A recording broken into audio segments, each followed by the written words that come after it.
영남권 결과는 뭐 이제 많은 분들이 방송으로 들으셨겠지만 다시 한번 좀 알려드리면은 문재인 후보는 12만 8,429표로 64.67% 그리고 안희정 후보는 16.60% 그리고 이재명 후보 18.52%입니다. 최성 후보 403표로 0.20%입니다. 그래서 지금 누계가요. 문재인 후보는 33만 1,417표, 59.땡땡% 그리고 안희정 후보 12만 6,745표로 22.56% 그리고 이재명 후보 10만 2,028표로 18.16% 그리고 최성 후보는 1,553표로 0.28%입니다. 지금까지 집계가 56만 1,743명이거든요. 그중에서 59%를 지금 문재인 후보가 누계로 달리고 있습니다. 그리고 영남권에서는 64.67%고요. 문재인 후보 광주의 60.22% 그리고 충청의 47.8% 이렇게 따져보면은 영남에서의 압승이라고 할 수 있겠습니다. 영남권에서의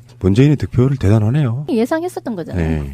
그러니까 이제는 뭐 정말로 이제 의미가 없어진 선거처럼 보여요. 물론 수도권이 현재 표의 50%가 넘는다고 합니다. 그리고 의외로 지금 영남권에서 이재명 후보가 굉장히 선전했어요. 안희정 후보보다 더 많은 득표로 올라온 걸 봐서는 이게 이제 안희정 후보에 대한 그 동안에 설마 했던 그 거품들이 점점 빠져서 움직이고 있는 그런 모습을 보여주는 거 아닌가 싶은 생각도 드네요. 그러니까 기존의 여론조사에서 반문 정서가 영남권 내에 광범위하게 퍼져 있다 이런 게 전부 거짓말이거나 부풀려 있던 게 이제 증명이 된 거죠. 권역으로만 보면 4분의 3이 끝난 거고요. 투표수로 보면 이제 반 정도가 끝난 거라고 보시면은 뭐 이변은 없네요. 그러네요, 진짜. 뭐 사실상 결정해놨지만 또 무슨 이변이 있을까 하고 또 보면 또 없고. 그러니까 마지막으로 남아있는 경기, 서울, 강원, 제주가 포함된 대제전. 선거의 대제전의 피날레가 이제 편안하게 볼 수 있는 축제의 장이 되겠네요. 다음 주 월요일입니다. 결선 투표 갈 가능성은 사실상 없어 보이네요. 없습니다. 이 싸움에 이제 관전 포인트가 있는 거죠. 그러네요. 네, 이 수도권에서 싸움에 얼마만큼 이제 먹히느냐. 뒤집느냐. 서울 수도권, 강원 그 권역에서 반등의 여지가 사실 없어요. 결론적으로 말해서 전체 판으로 보면은 안희정이 충청에서 문재인을 사실상 이겼어야 됩니다. 그래서 어떤 여지를 남겨놓고 그 기세를 몰아가지고 문재인 말고 안희정이 될 수 있겠네 하는 분위기로 몰아가서 과반 득표를 저지하고 이재명과의 단일화를 통해서 엎어보려는 전략이었었거든요. 실패한 거죠 사실상. 결국에는 뭐 다른 후보 지지자분들은 여기에 대해서 뭐 무슨 제목을 그따위로 다느냐 사실상 본선 진출이라고 다느냐 하는데 문재인이 수도권도 여론조사에 보면 60%좀 나옵니다. 그렇죠. 그러니까 이제 1위 싸움은 이제 물 건너 간 거고 이미 마라톤에서 20km 가버린 사람이니까 나머지 2, 3위 싸움에 좀 더 이렇게 그 역량이 모아질 텐데 아직까지는 이재명이 선전하고 있다.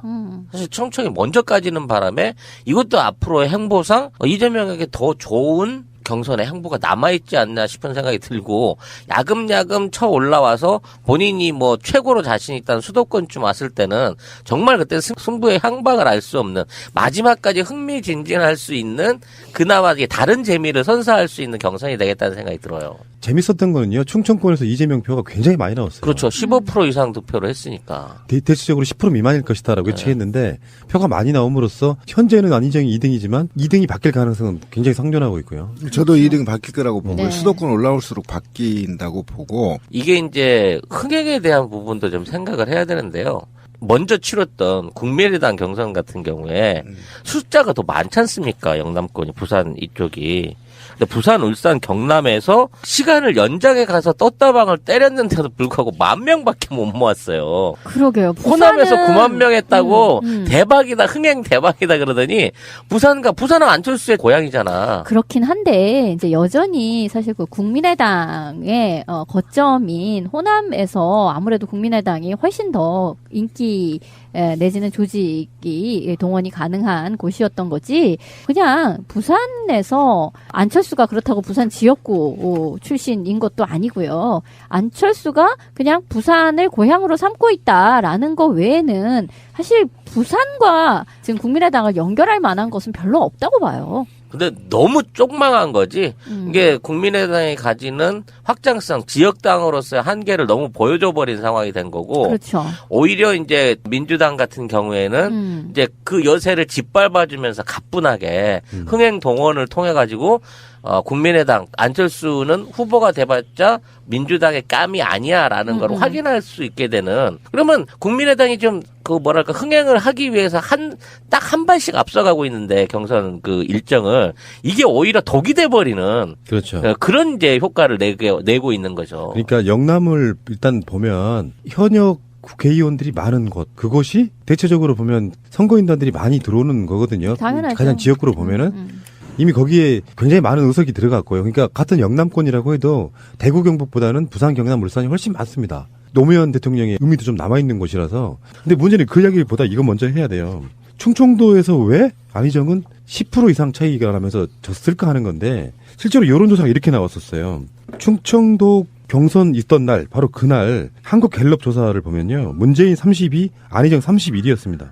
그리고 그 전에 일주일 앞서 실시된 조사에서도 14일에서 16일 날 조사한 거에서도 충청에서 여론은 문재인 26, 안희정 25였어요. 그러니까 여론조사상으로는 안희정과 문재인이 팽팽했습니다. 진짜 그거는 진미님이 엊그저께 용어를 실수했죠? 그거 모르시죠? 뭐요? 호남에서의 득표를 어떻게 표현했냐면은 오차범위 이내라고 말을 했어. 득표인데 여론조사가 아니기 때문에 그러니까 그런 느낌으로 지지율을 받았다는 거를 말을 하다 보니까 그렇게 얘기가 나온 건데 요거는 그러니까 여론조사로 보면 문재인과 안희정의 여론조사가 팽팽하게 거의 똑같은 걸로 나왔는데 실제로 판을 닦아보니까 10% 이상 차이가 나더라. 안희정은 여기서 문재인을 사실상 이기는 구도로 갔는데요. 이게 여러 가지 문제가 있는데 첫 번째는 지역 내의 격차가 또 있었다는 거예요. 안희정은 충남지사잖아요. 그렇죠. 그러니까 충남에서는 강세를 보이는데 충북하고 대전에서는 강세를 못 보이는. 그 전에 네. 왜 반기문 때에도 그런 이야기를 했었잖아요. 충청 대망론 뭐 이런 얘기에서 충북은 뭐 반기문이 꽉 잡고 있고 충남은 안희정이 꽉 잡고 있다 이런 소리를 했었는데 그 반기문이 그 출마를 포기한 이후에 그 반기문을 지지했던 그 충청 지역의 표가 그럼 다 안희정에게 갈 것이냐?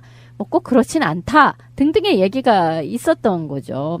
근데 지금 봤을 때는 안희정의 그 충남의 지역 기반이라는 것도 그렇게 대단한 것은 아니다라는 생각이 들죠. 그러니까 어쨌든 지금 충남하고 충청권과 관련해서 충남 충북을 따로 이렇게 발표하지가 않아서 모르는데 어쨌든 10% 이상 차이가 나는 것을 보면 충남에서도 졌을 가능성이 굉장히 높다.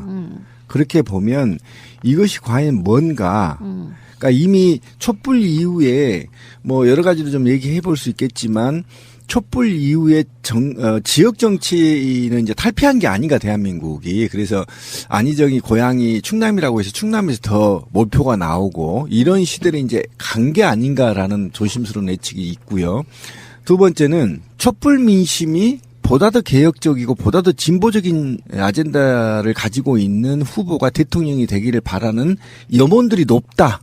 이렇게 해석이 가능해서 두 가지를 다 놓고 본다면 촛불 이후에 대한민국의 정치적 수준이 상당히 끌어오르고 있어서 예전처럼 이제 지역 중심의 정치는 소멸되고 있는 것이 아닌가라는 생각을 할 수 있죠. 좀 전에 신비님이 말씀하신 그 부분은 당연히 대세처럼 굳어진 것 같아요. 호남 출신이라고 해서 호남에서 투표 많이 받지 못하는 거. 그렇죠. 그 흐름대로 가는데 근데 이제 이런 건 있죠. 아무리 완전 국민 경선이라고 해도 조직 싸움인 거 있거든요. 그냥 국민을 모으는 데 있어서 공지만 띄워놓고 다 지역에서 알아서 하세요. 이렇게 안 돼요. 그러니까 지역위원장들이나 그쪽에 있는 기반에 있는 사람들이 사실 친문이든 친아니든 친이든 간에 사람들을 끌어모을 수밖에 없게 돼 있는 상태인데 그 조직에서 완전히 졌다는 그런 분석입니다. 그러니까 안희정은 좀 스타일이 좀 도지사 스타일인 것 같아요.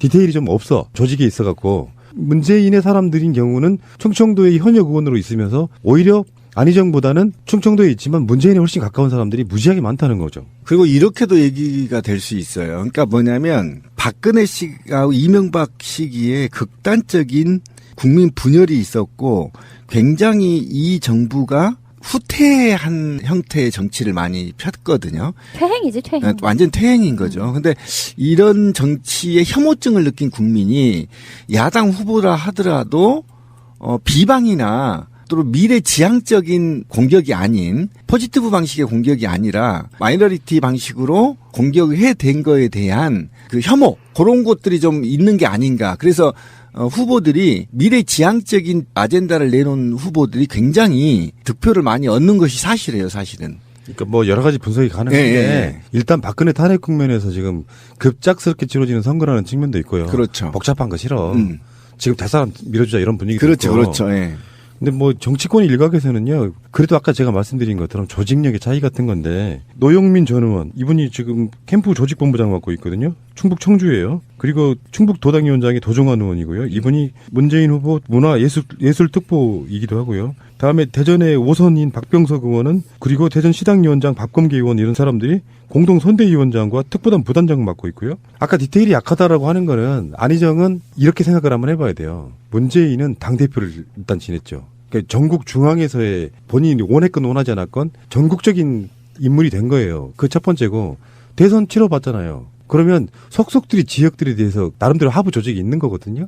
근데 안희정은 충남지사 공무원으로 있으면서 그런 거를 할 수 있는 입장이나 위치가 아니었다는 거거든요. 그러니까 실질적으로 지역 정서에만 기대가지고 선거에 이기는 것은 이제 사실상 불가능한 상태가 된 게 아닌가 싶어요. 그렇죠. 이제 정치인으로서의 문재인의 활동하고 행정가로서의 그 충남에 머물러 있던 안희정의 활동이 전국적인 규모에서 본다고 하면 뭐 당연히 동원력에서도 말이 안 되지만 최소한 안희정이 나름대로 텃밭으로 생각했던 충청권의 민심도 안희정을 아직은 너는 아니야라는 그 메시지를 줬다고 하면 이제 지금까지 해왔던 뭐 인신공격이나 안 맥히는 대연정 이런 얘기가 아닌 러닝메이트로서 조언을 하고 같이 갈 수 있는 그 수순 안에서 아름다운 경선 마무리 짓는 게 제일 중요한 것 같아요. 바로 그거예요. 그러니까 그동안에 우리 국민들이 너무 상처가 컸잖아요. 세월호도 그렇고 어쨌든 박근혜 정부에서 너무나 충격적인 상처를 받았기 때문에 야권 후보들마저도 니네들이 네거티브로 가는 거냐. 이런 상태에 혐오증이 좀 있는 거라고 제가 아까 얘기를 드린 거잖아요. 그래서 문재인 후보 같은 경우 보면 네거티브가 없어요. 거의 먼저 공격하지 않고는 상대를 네거티브로 공격하지 않았거든요. 포지티브로만 간 겁니다. 개인 로드맵만 내놨죠. 거기에 대한 깊은 신뢰가 있고 희망이 보여졌을 수 있다. 그래서 안희정이 전략을 잘못 세웠다. 왜 그러냐면 사실 이런 얘기를 좀 안 하고 싶었는데 어쨌든 노무현을 뼛속까지 새긴 분들이 많이 안희정 쪽에 가 있어요. 그럼에도 불구하고 왜 안희정이 드라마를 쓰지 못했냐의 문제점은 바로 네거티브 방식에 문제가 있었다. 윈윈 전략으로 갔어야 되는데 그럼 지금 더불어민주당까지 붕괴되면 대한민국 정치권은 어떻게 되는 거야. 이런 위기의식도 좀 작동됐을 거다. 그래서 굉장히 전략을 잘못 세웠다라고 밖에 볼 수 없고. 대세론이란 말이 우리는 그냥 단어만 머릿속에 기억하잖아요. 그러니까 대세론이라고 하는 건 다른 후보들의 여지가 굉장히 끼어들 틈이 없어진 상태가 됐다는 거거든요. 문재인이 특별히 뭔가 잘못한 게 없으면 그냥 문재인 될 건데 뭐 이런, 하다못해 이재명이나 안희정 지지자들도 그런 생각 속으로 출발하는 선거라고 하면요. 특별히 대세가 바뀌지는 않는데 2위, 3위 후보는 어쩔 수 없이라도 자기 자신의 존재를 알리기 위해서라도 네거티브 방식을 할 수밖에 없어요. 그러니까 대세론을 깬다는 건 박빙이 아닐 때는 결론적으로 말하면 나쁜 선이 작동할 수밖에 없게 돼 있는 구조인데, 근데 문제는 예를 들면 안희정이든 이재명이든 어게인 노무현을 꿈꿨을 가능성이 높아요. 그 당시에 뭐 이인재라든지 또 대선으로만 보면 이회창이라든지 하는 그 대세론 후보들을 끼는 데 있어가지고 상대적으로 그 사람들은 악의 느낌이 좀 강했고, 그러니까 조직이 없어도 국민들이 바람이 막 불면 야 노무현이 대통령이 되면 정말 지금 현재 이인재나 하나갑이보다는 더 잘 될 것 같지 않냐? 요 바람이 불어주기를 기대했지만 상대가 악의 개념이 없다는 것이 결론적으로 말하면 초롱성 같은 분위기가 저는 만들어졌다고 보는 거거든요. 또 하나 중요한 지점이 이제 일반 선거인단들로 모집했던 ARS 선거인단들의 높은 참여율이에요. 왜냐하면 일반적으로 그동안 경선 안에서는 신청을 해놓고도 참여하는 률이 50% 쪽에 그동안 쭉 굳혀왔단 말이에요. 근데 호남 경선에서는 67%, 충청 경선에서는 80% 가까운 참여율을 보였다는 거죠. 물론 이제 충청 쪽에 뭐 더 많은 어떤 안희정이라고 하는 흥행의 변수가 있어서 그랬을 수도 있는데 1차적인 이 선거인단들의 어떤 그 투표 참여에 대한 충성도라 그래야 되나? 참여도가 이만큼 높다는 거는 200만 모은 자체가 단순하게 그냥 여기저기서 긁어 모아서 200만을 만든 게 아니라 그건 불가능해요. 참여할 수 있는 200만이 지금 이 선거에 모두 집중하고 이 결과를 지켜보고 있다는 면에서 이게 또 정당 정치에 있어서의 전국 정당으로 성장하고 있는 민주당의 어떤 가치 그리고 그 노력들이 인정받고 있다는 점을 또 인정을 해야 되는 거죠. 그 지적 아주 굉장히 잘했는데 이게 만약에 있잖아요. 박근혜 구속이 아니고 세월호 인양이 안 됐고 북한과 사드 문제 또는 중국과의 사드 갈등 이것이 이슈를 덮었고 그 다음에 조중동이 정치적 혐오를 부추기고 있는 상태에서 이 정도의 투표율은요 대단한 겁니다. 대박난 대한민국 역사상에 대박난 건데도 불구하고 이런 이슈들이 다 덮어버리잖아요. 지금 더불어민주당이 사실은 국가적 그 축제 분위기 속에서 대선을 내부 경선도 치렀어야 되는데 이런 대형 이슈들이 있기 때문에 묻혀버린 상태에서 꼭지 기사가 6꼭지, 7꼭지 뒤로 밀려버린 상태에서도 이 정도 흥행이라면요. 만약에 이런 대형 이슈가 없었더라면 정말 대한민국이 들썩들썩 할 만큼 축제 분위기였을 가능성이 굉장히 높았다. YTN인가는요. 중계 안 해준대? 안 해버립니다. 요즘. 24시간 생중계하는 채널이 그런 빅이슈를 중계를 안 해. 어쩌면 저는 그러니까 문재인 캠프 또는 지지자분들의 대세 굳히기가 어떤 식으로든 참 성공하고 있구나라는 생각은 들어요. 애초에 이제 이게 대선 전국이 되었을 적에 이제 문재인 대세론을 트위터라든지 이런 데에서 굉장히 많이 빠르게 굳히기 위한 어떤 노력들이 있어 왔어요. 그래서 왜 그러냐라고 이제 이렇게 물으면 대세론이 일단 한번 만들어지면 이게 얼마나 유리한 것인데, 왜냐하면, 많은 사람들이 대세론에 영향을 받는다. 그리고, 각 지역에서의 어떤 조직을 모을 수 있는 사람들도 알아서들 많이 모인다. 이제 이런 이야기도 많이 했었어요. 근데, 아니나 다를까 지금 인수위 없이 이렇게 다음 정권을 시작해야 되는 이런 상황에서 어쨌든 대세론이라는 것이 굉장히 유리하게 작동한 것은 사실이에요. 그리고 그것을 뒤집기 위해서 어떤 노력했던 나름 어떤 네거티브, 사실 네거티브를 쓰려고 네거티브를 썼다기보다는 뒤집기 위해 이제 이 말 저 말을 하다가 그러한 것이 이제 네거티브를 한다. 이제 이렇게 공격을 당하니까 오히려 그것을 방어하다 보니 점점 더 네거티브인 상태처럼 되어버려서 일테면 안희정 같은 경우가 이제 대표적인데 그런 거죠.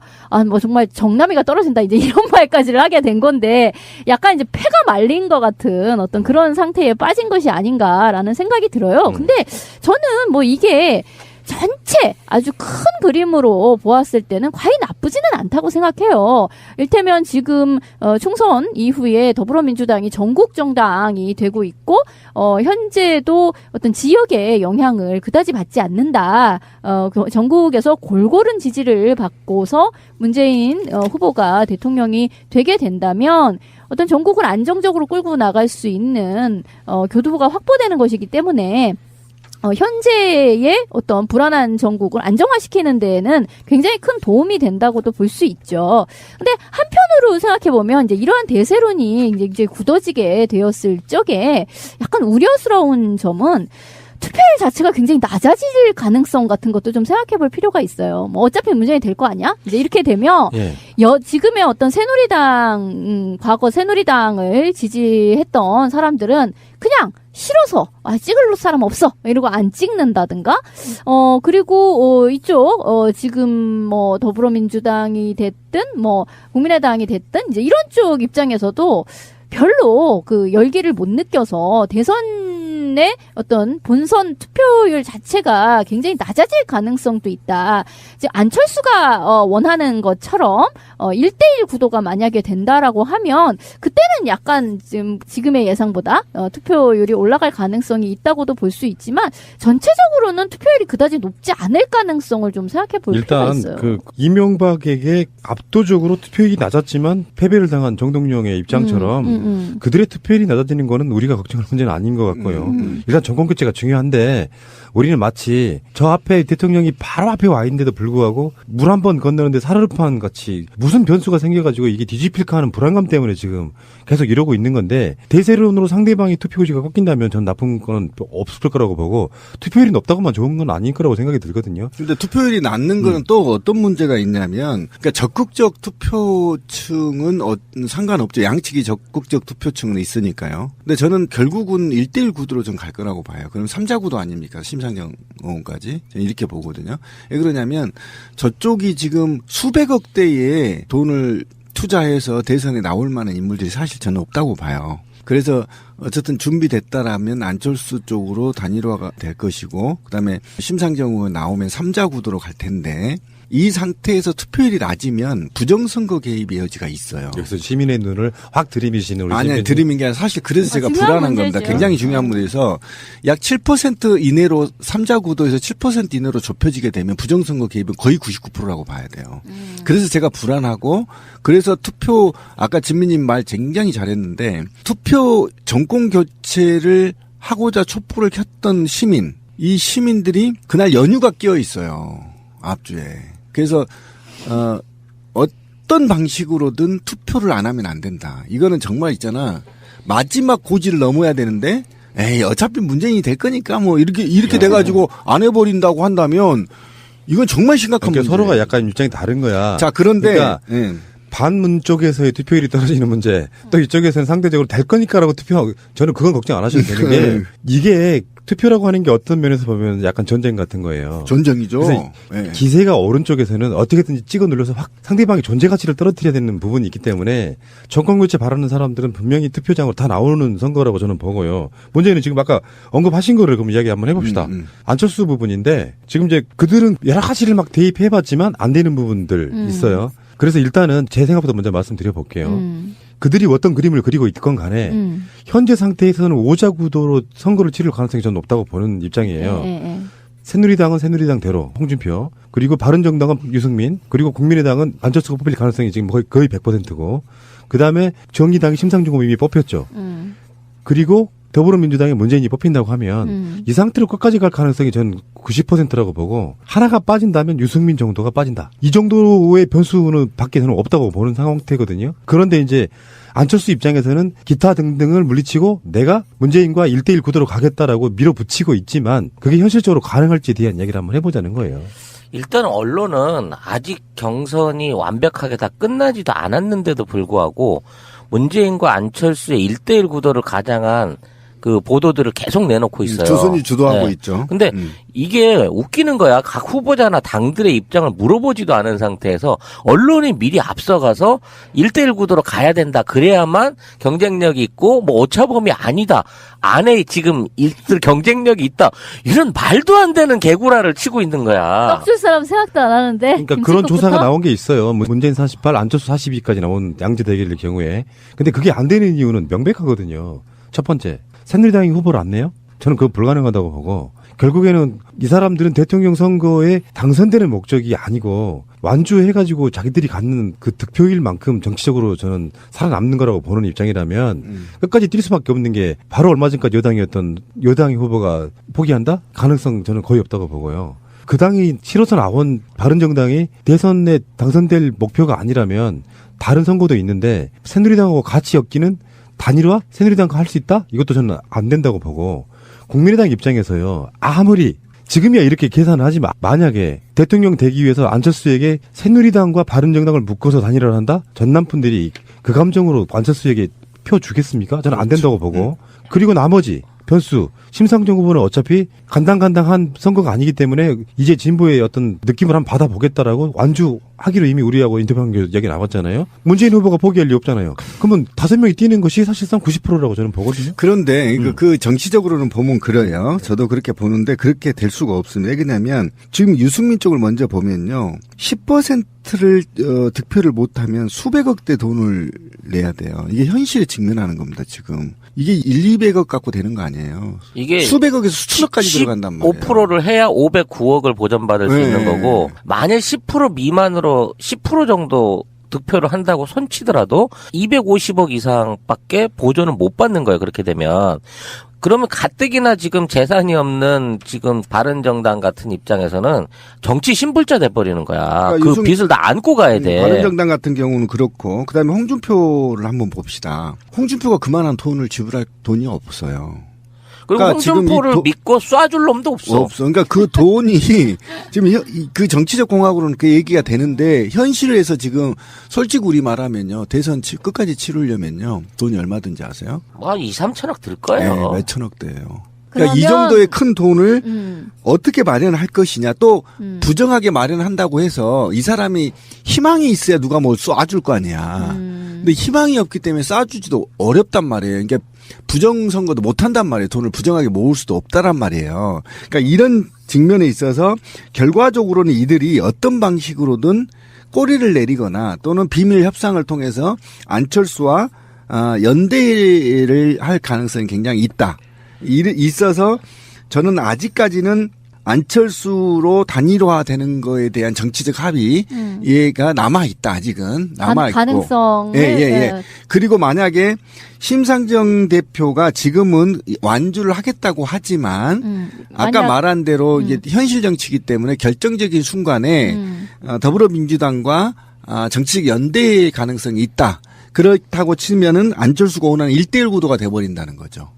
그래서 조금 제가 거기에 보태자면 말 그대로 반문연합을 형성하려고 하던 계획이 바뀌었어요. 어떻게 바뀌었냐면 그 반기문이라든지 아니면 지금에 있는 황교안을 끌어들여갖고 어떻게든 여권 후보를 한 30% 정도를 끌어올려 놓고 나머지 10%대에 있는 그 후보들을 끌어모으는, 즉 새누리의 친박들을 중심으로 한 연합이 필요한 상황으로 가야 되는 게 목적이었는데 그 여권 후보를 다 잃어버리다 보니까 다 10% 수준으로 다 떨어져 버린 거거든. 그리고 지금 짧은 시간에 그걸 회복을 못 해요. 그래서 이젠 거꾸로 안철수에다가 나머지 두 당이나 후보자들을 갖다 보태는 역으로의 그 통합을 생각을 하게 될 수밖에 없다는 부분이지. 근데 결정적으로 여기서 중요한 건 뭐냐면 이게 경선이 끝나고 본선에 들어가기 전에 안철수의 경쟁력이 30% 정도는 나와야, 최소 국민 지지도 30% 정도는 나와야 야 합쳐갖고 승산이 있으니까 보태보자라는 얘기가 나오는데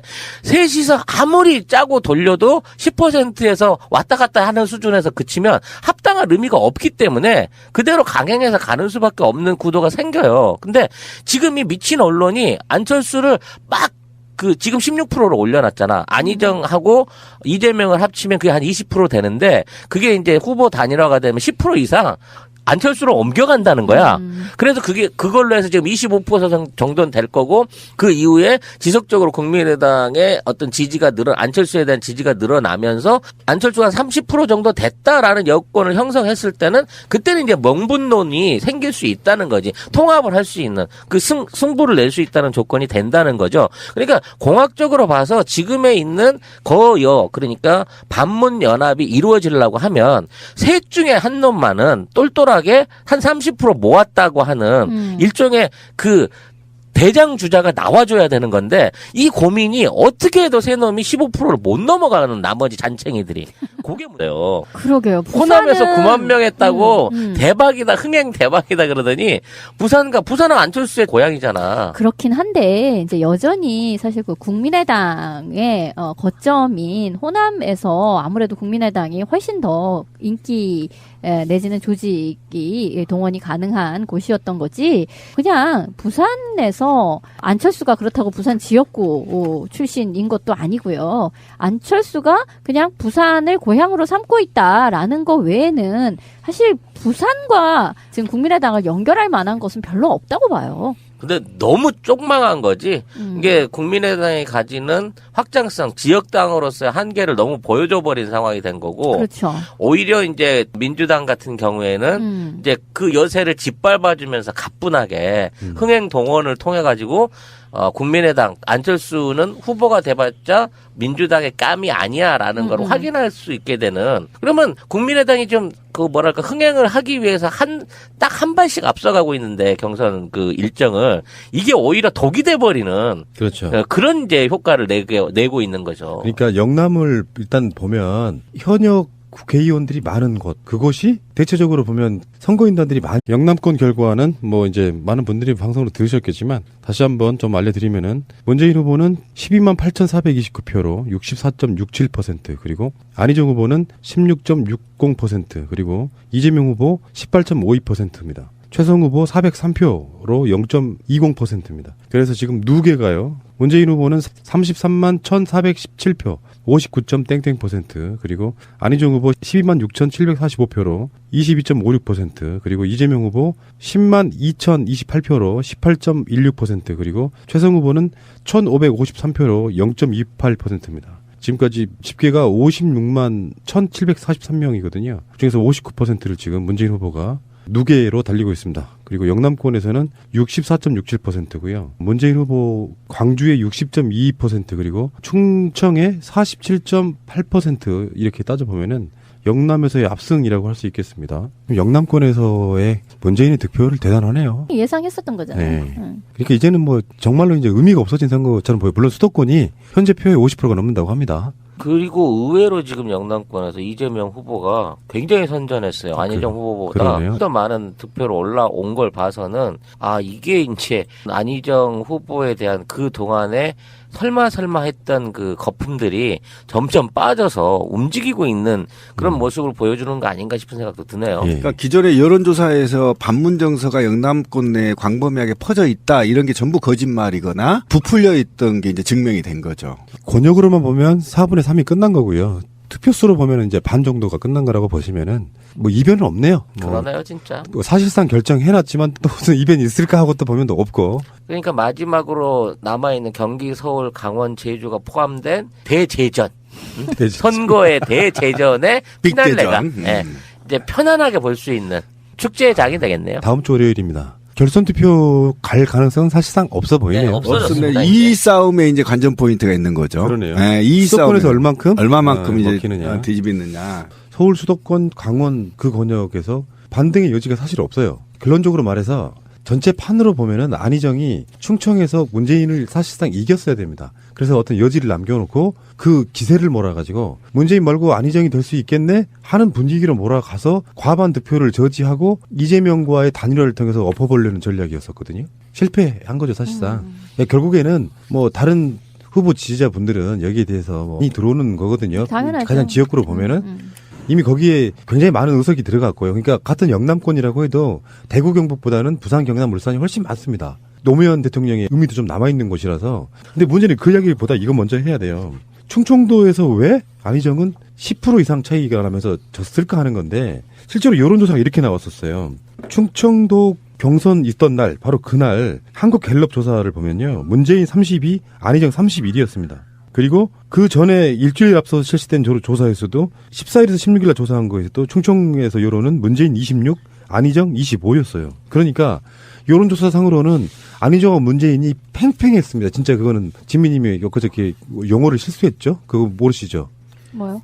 호남에서의 득표를 어떻게 표현했냐면은 오차범위 이내라고 말을 했어. 득표인데 여론조사가 아니기 때문에 그러니까 그런 느낌으로 지지율을 받았다는 거를 말을 하다 보니까 그렇게 얘기가 나온 건데 요거는 그러니까 여론조사로 보면 문재인과 안희정의 여론조사가 팽팽하게 거의 똑같은 걸로 나왔는데 실제로 판을 닦아보니까 10% 이상 차이가 나더라. 안희정은 여기서 문재인을 사실상 이기는 구도로 갔는데요. 이게 여러 가지 문제가 있는데 첫 번째는 지역 내에 격차가 또 있었다는 거예요.